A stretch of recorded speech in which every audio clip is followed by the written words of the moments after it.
Hi guys! So, ito na po yung update ko sa mga succulents from Benguet na nilagay ko na po sa paso. Ito po ang ating pink curls, Lucilla, ay Lilacina, green eyes,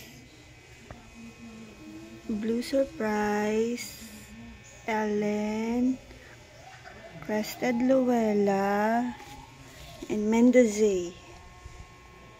Yan po siya. Yan.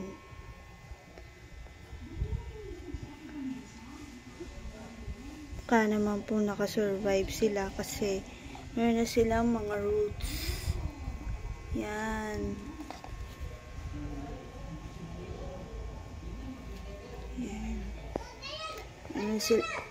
Yan, may mga aerial roots sila na mga bago.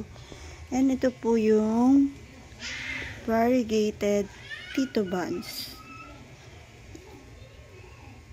Nakaka-survive din siya kasi meron ako nakikitang new growth. Ayan po, may mga pops.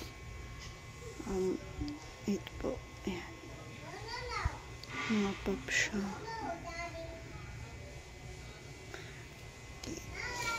Balik ko na muna sila sa pwesto nila kasi medyo mainit na po. It's already 10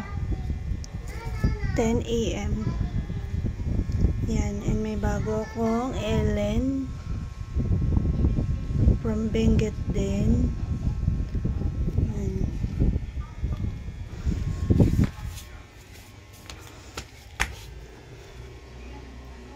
Yun lang po, update ko kayo ulit.